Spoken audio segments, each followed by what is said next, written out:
Oke guys, welcome back to Daily Charting with Toshi, di mana kita akan daily chart your favorite cryptocurrencies. Oke, dalam 24 jam terakhir, cryptocurrency market meningkat sebesar 2,85%.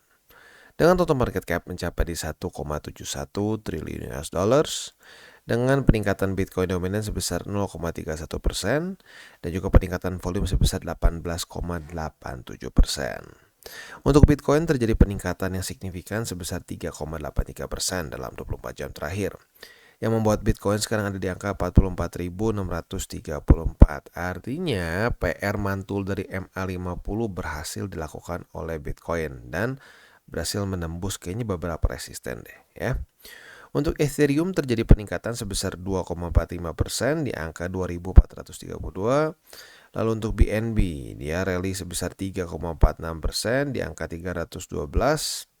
Solana dia ngepump sebesar 5,94% di angka 102,02. XRP terjadi peningkatan sebesar 2,24% dan seterusnya. Jadi pada hari ini kita bisa lihat semua cenderung meningkat, tetapi highlightnya adalah Bitcoin dominance kembali meningkat sebesar 0,31%.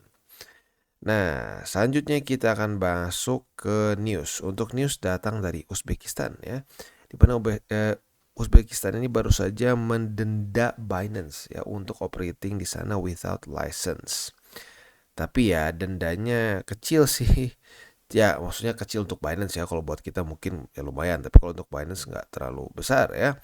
Hanya 8.200 USD atau 102 juta SOM ya. SOM ini mungkin semacam currency-nya mereka ya. Nah ya kalau gue pribadi sih ya udah sok Binance bikin aja ya, bikin ikut regulasi di sana aja sih gitu ya. Karena ya kalau menurut gue Binance apalagi cuma di Uzbekistan sih harusnya gampang untuk bisa masuk. Maybe ini adalah basa-basi supaya Uzbekistan ya dapat uang untuk regulasi dari Binance. We'll see ya. Kalau gue pribadi sih udahlah ya Binance, lu bayar-bayar lah ya, lu bayar-bayar supaya bisa operate di Uzbekistan gitu ya. Oke. Selanjutnya kita akan geser ke analisa di Twitter. Ini ngomongin soal halving ya.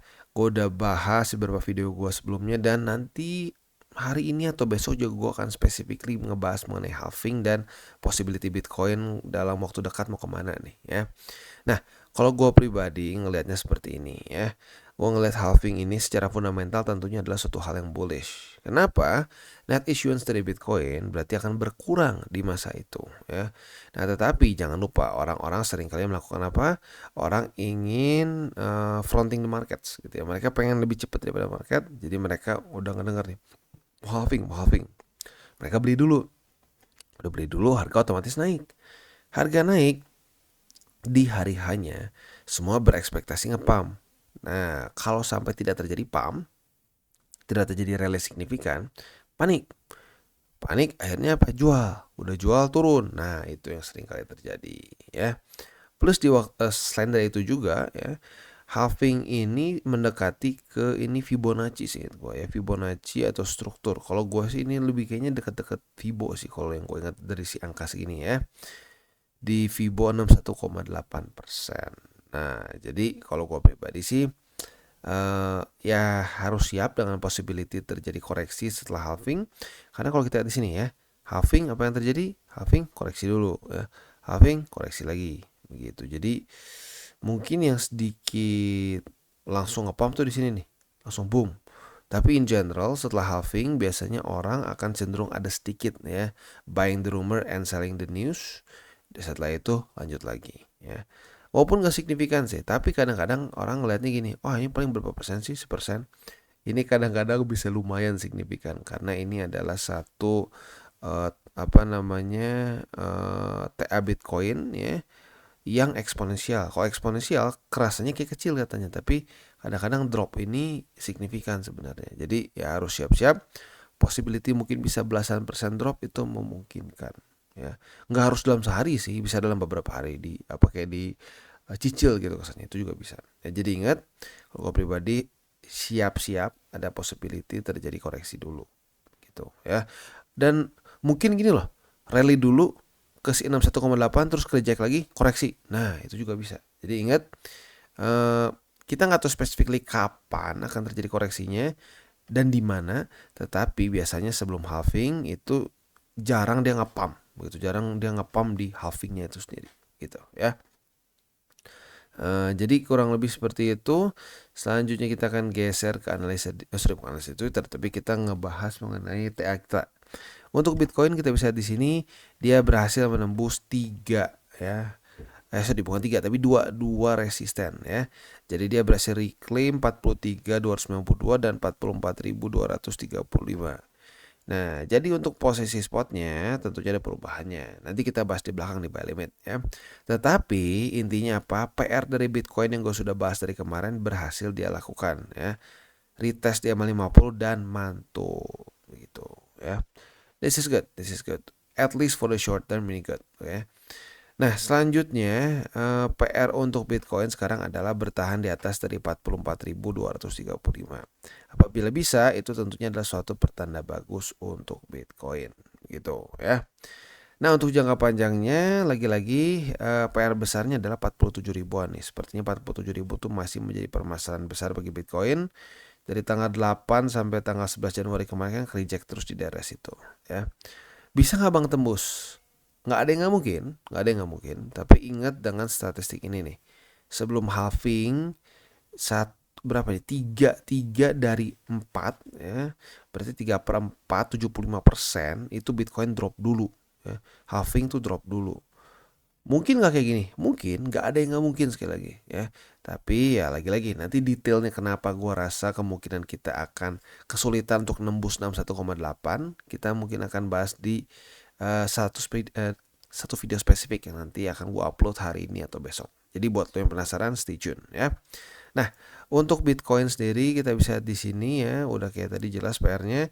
Sekarang kita geser ke indeks dolar. Untuk indeks dolar kita bisa lihat dia kemarin terjadi pelemahan yang lumayan nih ya. Nah, ini dia nih salah satu bensinnya. Kalau orang nanya lagi, "Kah, mana Bang? Indeks dolar kemarin turun sekarang kayak nggak apa-apa." Nggak apa-apa gimana ya. Orang kadang-kadang gini, waktu terjadi korelasi nggak sadar, tapi waktu tidak ada langsung sadar, oh mana nih nggak ngaruh. Ini faktanya ya.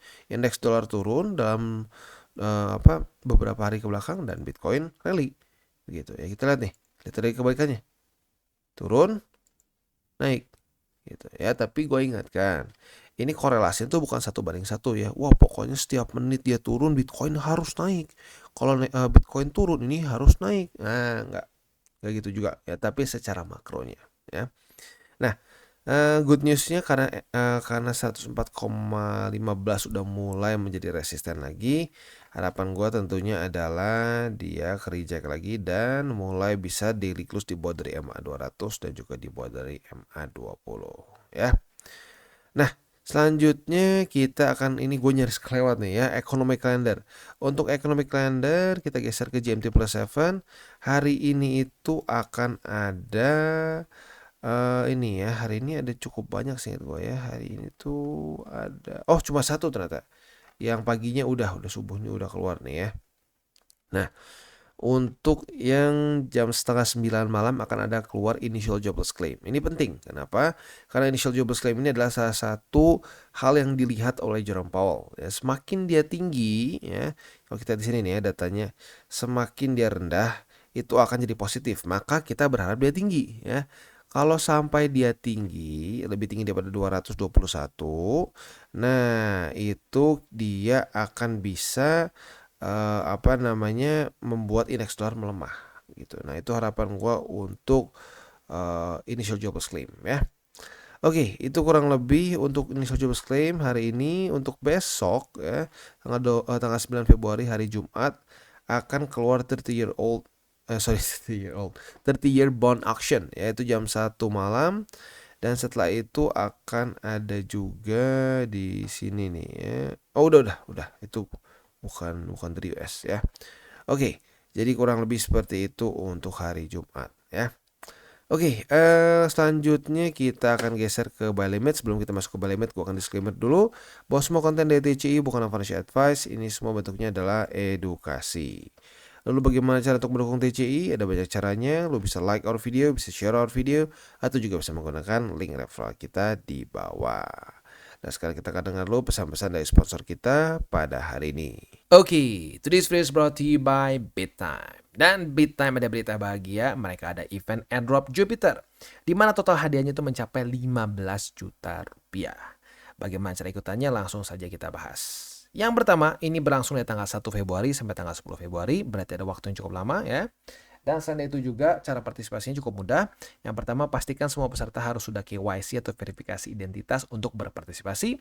Lakukan transaksi di BitTime, baik deposit, jual beli, ataupun staking. Semakin banyak transaksi, semakin banyak kesempatan untuk membuka paket hadiah. Yang ketiga, terima poin, dapatkan sejumlah poin tertentu dengan membuka paket hadiah. Dan yang keempat, token airdrop. Sistem secara otomatis akan mendistribusikan token berdasarkan statistik poin peserta setelah event berakhir. Buat lo yang mau ikutan, silakan bisa di-post dulu, lihat syarat dan ketentuannya. Apabila semuanya sudah cocok, silakan bisa ikutan event ini. Caranya gimana? Di atas ya, kalian bisa tinggal klik di banner JUP Airdrop atau Jupiter Airdrop dan klik daftar sekarang. Buat lo yang belum punya akun di BitTime, bisa pertimbangkan untuk menggunakan link referral kita di bawah. Dan kita masuk ke Bitcoin. Untuk Bitcoin buy limitnya, jadi buy limit pertama itu di angka 44.235, buy limit kedua di angka 43.292 atau di 43.000 lebih 7 ya. Ini karena terlalu dekat gue gabungin jadi satu buy limit. Dan buy limit ketiga di angka 42.545. Untuk posisi futuresnya dia masih dalam kondisi yang nanggung ya, karena belum terjadi retest yang ini ya di price range baru. Maka mungkin yang paling dekat adalah di sini. Apabila terjadi retest 1, retest 2 di 44.235, kita bisa buka posisi long dengan target TP di angka 44.981. Nah, untuk Ethereum kita bisa lihat di sini kondisinya itu dia berhasil mantul di angka 2360 ya. Dan buy limit sih masih sama ya. Buy limit pertama itu di angka 2360.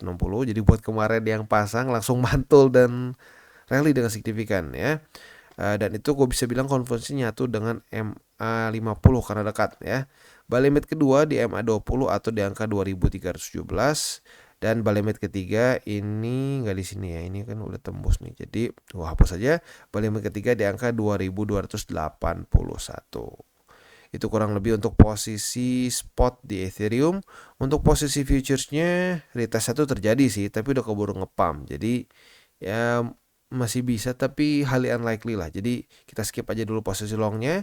Apabila nih dia turun lagi pelan-pelan, nah retest 1, retest 2, nah kita bisa buka posisi long lagi dengan struktur yang kemungkinan besar akan terbentuk dalam beberapa hari ke depan ya. Next kita masuk ke Solana. Untuk Solana dia berhasil reclaim MA50 tetapi masih ke reject oleh 102,19 sebagai resisten yang sudah berkali-kali menjadi resisten yang menyebalkan untuk Solana ya.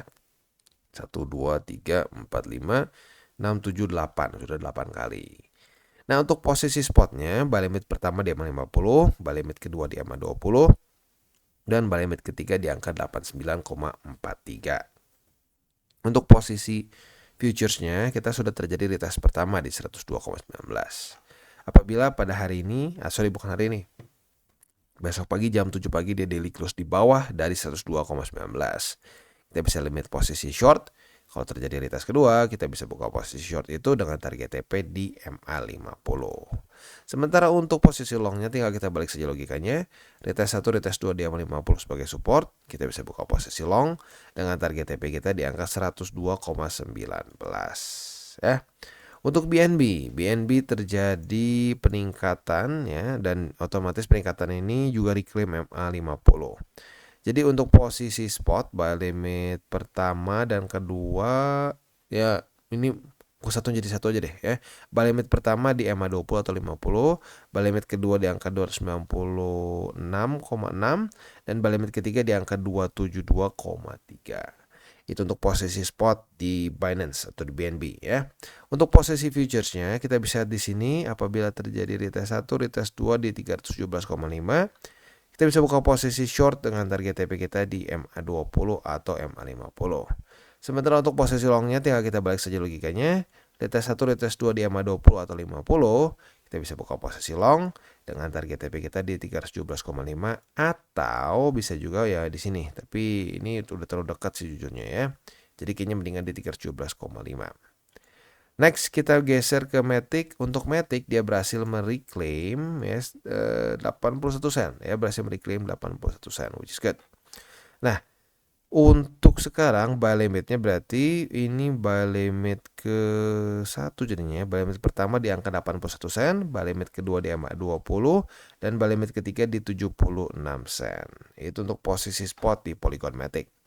Nah, untuk posisi futuresnya apabila terjadi retest 1, retest 2 di angka 50 sebagai resisten, kita bisa buka posisi short dengan target TP kita di angka 81 sen ya. Sementara untuk posisi longnya tinggal kita balik saja logikanya.